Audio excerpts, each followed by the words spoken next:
मैं देश के सभी जनधन अकाउंट वाले गरीबों को कहना चाहता हूं। नमस्कार दोस्तों, स्वागत है आप सभी का न्यूज 07 में। चलिए जानते हैं आज की सभी छोटी बड़ी खबरों को। रावत के चोपर क्रैश पर रिपोर्ट। सीडीएस का हेलीकॉप्टर पायलट की चूक से क्रैश हुआ था। तकनीकी खराबी, साजिश या लापरवाही के सबूत नहीं। झारखंड के कोविशील्ड का कमाल। 1 साल से बेड पर पड़ा व्यक्ति वैक्सीन लगते ही खड़ा हो गया। हेल्थ डिपार्टमेंट करेगा जांच। गुजरात सरकार का बड़ा फैसला। स्मार्टफोन खरीदने के लिए किसानों को 40% सहायता राशि दी जाएगी। डिप्टी सीएम के फोन नंबर से तकनीकी फ्रॉड। पवार का नंबर यूज कर बिल्डर से वसूले 20 लाख। आप भी हो सकते हो शिकार, जानिए वीडियो के लास्ट में। 8 दिसंबर को तमिलनाडु में सीडीएस जनरल विपिन रावत का हेलीकॉप्टर मौसम में हुआ अचानक बदलाव के बाद पायलट की चूक की वजह से क्रैश हुआ था। इसमें किसी भी तरह के टेक्निकल फॉल्ट, साजिश या लापरवाही नहीं थी। तीनों सेनाओं की संयुक्त जांच यानी tri services court of inquiry की शुरुआती रिपोर्ट में यह बात कही गई है। इंडियन एयरफोर्स ने बयान जारी इस बारे में जानकारी दी है। इंडियन एयरफोर्स के मुताबिक स्थानीय मौसम में अचानक बदलाव और बादलों के आ जाने की वजह से पायलट गलती से पहाड़ियों की बीच पहुंच गया।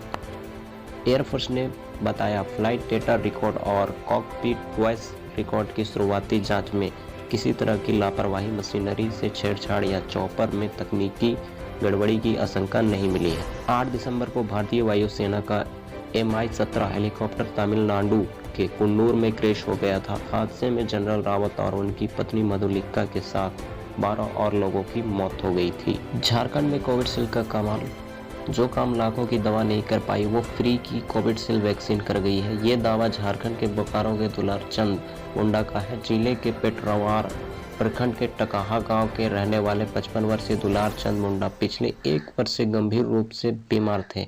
वे बेड से हिल भी नहीं पा रहे थे। इस बीच 6 जनवरी को कोविड वैक्सीनेशन टीम ने उन्हें कोविशील्ड का टीका लगाया। उनके बाद 9 जनवरी को वह उठकर खड़े हो गए और अपने पैरों पर चलने लगे। राज्य वैक्सीनेशन के पदाधिकारी राकेश दयालु ने दैनिक भास्कर को बताया कि हेल्थ डिपार्टमेंट इसकी जांच की तैयारी कर रहा है। स्थिति सही होते ही RIMS के एक्सपर्ट की टीम मामले की जांच करेगी। उन्होंने बताया कि जब तक इस बात की जांच नहीं हो जाएगी कि मुंडा को किस प्रकार की परेशानी थी, उनका क्या ट्रीटमेंट चल रहा था, किस प्रकार का रिएक्शन हुआ है, तब तक इस मामले में कुछ भी बोलना उचित नहीं है। गुजरात सरकार का बड़ा फैसला। गुजरात के कृषि और पशुपालन मंत्री रघुवंशी पटेल गुरुवार को राजकोट और दौरे पर पहुंचे। उन्होंने रेस्क्यू टेट का जायजा लेकर कई महत्वपूर्ण घोषणा की है।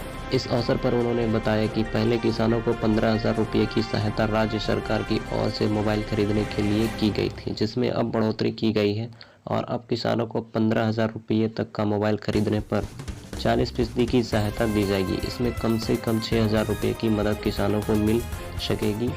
इसके अलावा स्मार्टफोन खरीदने के लिए यह सहायता किसानों को आसानी से मिले, इसके लिए सामान्य दस्तावेज लेने के लिए मंत्रालय ने दिशा निर्देश जारी किए हैं। बता दें कि किसानों अगर 10,000 रुपये का मोबाइल लेने जा रहे हैं तो उसे 1,000 रुपये की सहायता मिलती है, जबकि 20,000 का मोबाइल खरीदने पर अधिक से अधिक 1,500 रुपये की सहायता मिलती है। स्मार्टफोन खरीदने पर किसानों को जो सहायता दी जा रही है उसकी तुलना में अधिक डिस्काउंट मोबाइल फ़ोन विक्रेता दे रहे हैं। किसानों को इस सहायता के लिए ऑनलाइन आवेदन कर प्रिंट आउट, मंजूरी का आदेश, 7 से 12 का दाखिल खारिज, स्मार्ट मोबाइल का GST वाला बिल जैसे दस्तावेज देने पड़ते हैं। वहीं यह सहायता राशि किसान के खाते में 2 महीने बाद जमा होती है। डिप्टी सीएम के फ़ोन नंबर से तकनीकी फ्रॉड। पुणे पुलिस की क्राइम ब्रांच यूनिट ने शुक्रवार को रंगदारी मांगने के आरोप में 6 लोगों को अरेस्ट किया है। इन लोगों ने फेक कॉल ऐप के जरिए महाराष्ट्र के डिप्टी सीएम अजित पवार के मोबाइल नंबर का इस्तेमाल किया और एक बिल्डर से 20 लाख रुपए की रंगदारी वसूल लिए। सभी आरोपियों को शुक्रवार सुबह शिवाजी नगर कोर्ट में पेश किया गया। अदालत ने उन्हें 10 दिन की पुलिस कस्टडी में भेज दिया है। बिल्डर को ऐसे लगाया 20 लाख का चूना। आरोपियों ने गूगल प्ले स्टोर से फेक कॉल ऐप डाउनलोड किया था। इस ऐप के माध्यम से उन्होंने बिल्डर को फ़ोन किया तो उसकी मोबाइल स्क्रीन पर डिप्टी सीएम अजित पवार का मोबाइल नंबर आया। उन्होंने खुद को सीएम का PA चौगले बताया और एक प्रोजेक्ट पर रोक लगाने की धमकी देते हुए 20 लाख रुपए की डिमांड रखी। बिल्डर भी उनके झांसे में आ गया और उसने तय जगह पर जाकर आरोपियों को 20 लाख रुपये कैश दे दिए। आरोपियों ने एक जमीन के विवाद में बिल्डर को पीछे हटने की धमकी दी थी।